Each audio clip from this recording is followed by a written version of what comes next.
प्रभु, देवी लक्ष्मी ने एक दिन भगवान विष्णु से पूछा, मैं देखती हूँ कि कई अच्छे लोग संतान सुख से वंचित हैं। क्या यह उनके कर्मों का फल है? भगवान विष्णु मुस्कुराए। लक्ष्मी, यह प्रश्न तुम्हें क्यों सता रहा है? प्रभु, मेरा हृदय उन स्त्रियों को देखकर द्रवित हो जाता है जो माँ बनने की इच्छा रखती हैं, लेकिन नहीं बन पाती।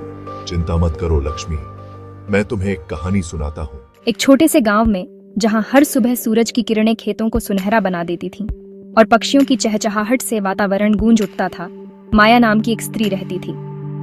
माया का जीवन साधारण था, लेकिन उसकी आंखों में एक चमक थी जो उसकी आत्मा की गहराई को दर्शाती थी। वह बहुत ही नेक दिल और दयालु थी। गांव के लोग उसकी तारीफ करते नहीं थकते थे। वह हमेशा दूसरों की मदद के लिए तैयार रहती थी, चाहे वह किसी बीमार की सेवा हो या किसी गरीब की सहायता। लेकिन उसके जीवन में एक दुहक था। वह मां नहीं बन पा रही थी। यह दुख उसके दिल को चीरता था और उसकी आंखों में अक्सर आंसू आ जाते थे। साल दर साल बीतते गए और माया की तकलीफ बढ़ती गई। हर बीतते साल के साथ उसकी उम्मीदें टूटती गईं और उसका दिल और भी भारी होता गया। लोग उस पर ताने मारते और कहते कि उसे भगवान का श्राप है। गांव के लोग उसकी पीठ पीछे बातें करते और उसे दोषी ठहराते। यह बातें माया के दिल को और भी चोट पहुंचाती थीं, लेकिन माया ने हार नहीं मानी। उसने अपने दिल में एक अटूट विश्वास रखा कि एक दिन उसकी गोद भी हरी होगी। उसने अपने विश्वास को कभी कमजोर नहीं होने दिया। उसने पूजा पाठ किया, व्रत रखे और हर कोशिश की मां बनने की। वह हर मंदिर में गई, हर देवी देवता से प्रार्थना की और हर उपाय अपनाया जो उसे बताया गया। फिर भी उसकी गोद सूनी ही रही। हर रात वह अपने खाली झूले को देखती और उसकी आंखों में आंसू आ जाते। वह सोचती कि क्या कभी उसकी गोद भी हरी होगी, क्या कभी वह भी मां बन पाएगी। एक दिन गांव के एक बुजुर्ग ने उसे सलाह दी कि वह अपने दिल को हल्का करे और अपने दुख को किसी से साझा करे।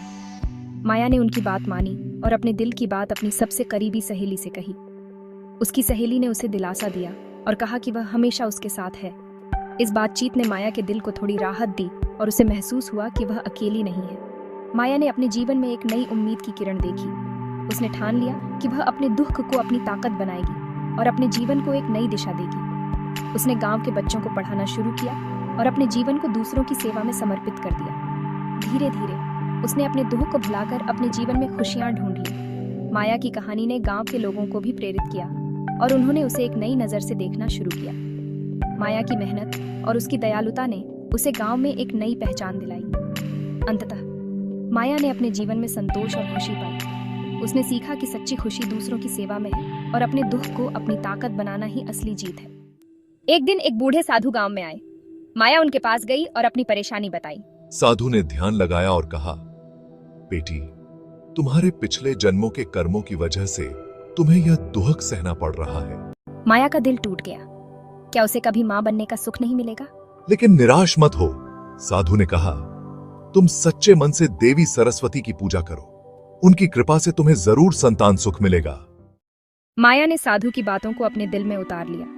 उसने पूरी श्रद्धा से देवी सरस्वती की पूजा शुरू कर दी। धीरे धीरे समय बीतता गया। माया की भक्ति देखकर देवी सरस्वती प्रसन्न हुई। उन्होंने माया को सपने में दर्शन दिए और कहा, मैं तुम्हारी भक्ति से खुश हूँ, तुम्हें जल्द ही संतान सुख मिलेगा। लेकिन देवी सरस्वती की यह बात सुनकर पास ही छिपी एक बुरी आत्मा को बहुत गुस्सा आया। वह माया को दुखी देखना चाहती थी। कुछ महीनों बाद माया को पता चला कि वह गर्भवती है। उसकी खुशी का कोई ठिकाना नहीं रहा। हे देवी सरस्वती, आपका बहुत बहुत धन्यवाद। मैं प्रण करती हूँ कि मैं अपने बच्चे को अच्छे संस्कार दूंगी। गांव वाले भी माया के लिए बहुत खुश थे। उन्होंने उसे बधाई दी और उसके आने वाले बच्चे के लिए शुभकामनाएं दी। लेकिन माया को इस बात का पता नहीं था कि बुरी आत्मा उसके और उसके बच्चे के लिए क्या प्लान बना रही है। जैसे जैसे दिन बीतते गए, माया को अपने आसपास कुछ अजीब चीजें महसूस होने लगीं। उसे ऐसा लगने लगा जैसे कोई अदृश्य शक्ति उसके आसपास मंडरा रही हो। कभी कभी उसे ठंडी हवा का झोंका महसूस होता, तो कभी उसे ऐसा लगता जैसे कोई उसे देख रहा हो। उसे बुरे सपने आते और उसे अशुभ संकेत मिलते। वह डर गई थी।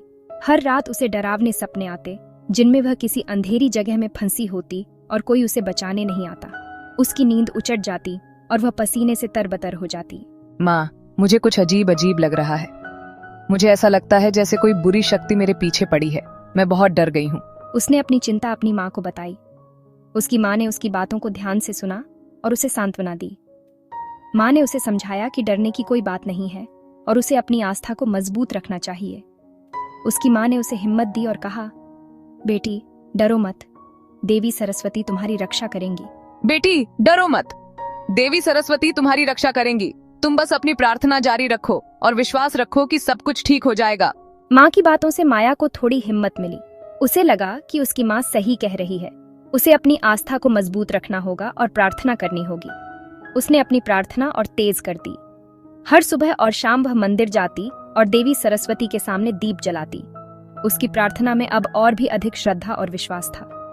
वह जानती थी कि उसे बुरी ताकतों से सावधान रहना होगा।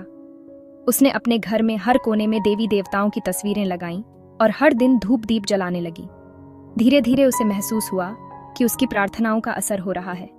उसके बुरे सपने कम होने लगे और उसे अब पहले से ज्यादा सुरक्षित महसूस होने लगा। माया ने महसूस किया कि प्रार्थना की शक्ति ने उसे न केवल मानसिक शांति दी, बल्कि उसे आत्मविश्वास भी दिया। अब वह पहले से ज्यादा मजबूत और निडर महसूस कर रही थी।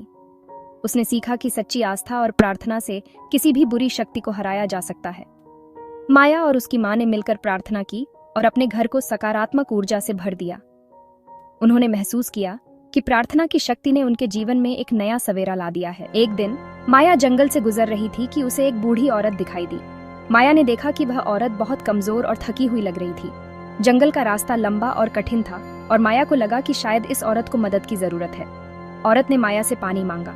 उसकी आवाज में एक अजीब सी करुणा थी, जैसे वह बहुत दिनों से प्यास से तड़प रही हो। माया ने सोचा कि इस गर्मी में किसी को पानी देना एक पुण्य का काम है। माया ने दया करके उसे पानी पिलाया। उसने अपने छोटे से घड़े से पानी निकाला और औरत को दिया।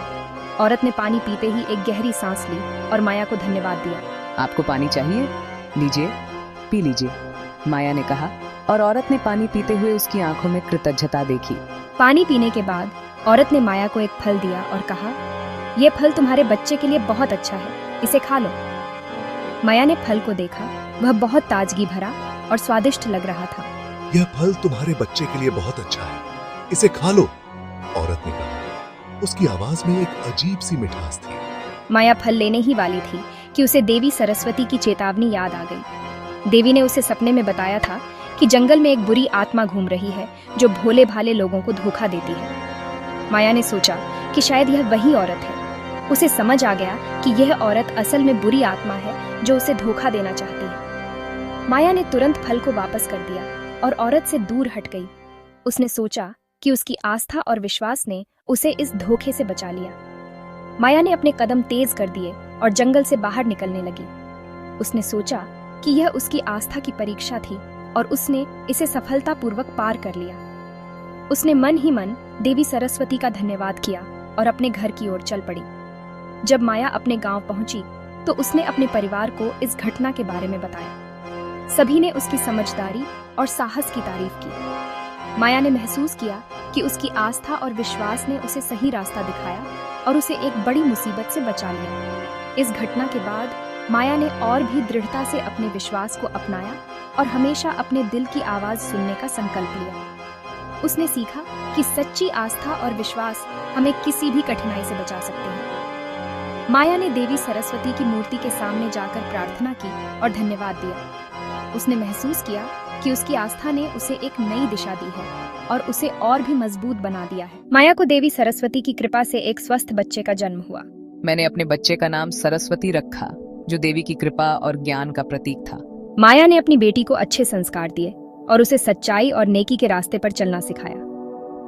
माया ने अपनी गलतियों से सीखा था। उसने लालच और ईर्ष्या को छोड़ दिया था। वह जानती थी कि सच्ची खुशी अच्छे कर्मों और भगवान में विश्वास से मिलती है। तो लक्ष्मी, क्या अब तुम समझ गई? हाँ प्रभु, मैं समझ गई। संतान सुख कर्मों का फल तो है, लेकिन ईश्वर की कृपा और सही रास्ते पर चलने से हर मुश्किल दूर हो सकती है। ठीक कहा लक्ष्मी। माया की कहानी हमें सिखाती है कि जीवन में मुश्किलें आती हैं, लेकिन हमें निराश नहीं होना चाहिए। धैर्य, विश्वास और अच्छे कर्मों से हम हर परेशानी को पार कर सकते हैं। हमें लालच और ईर्ष्या जैसे बुरे गुणों को छोड़कर सच्चाई और प्यार के रास्ते पर चलना चाहिए। याद रखें, भगवान हमेशा हमारे साथ हैं। हमें बस उन पर भरोसा रखना होगा।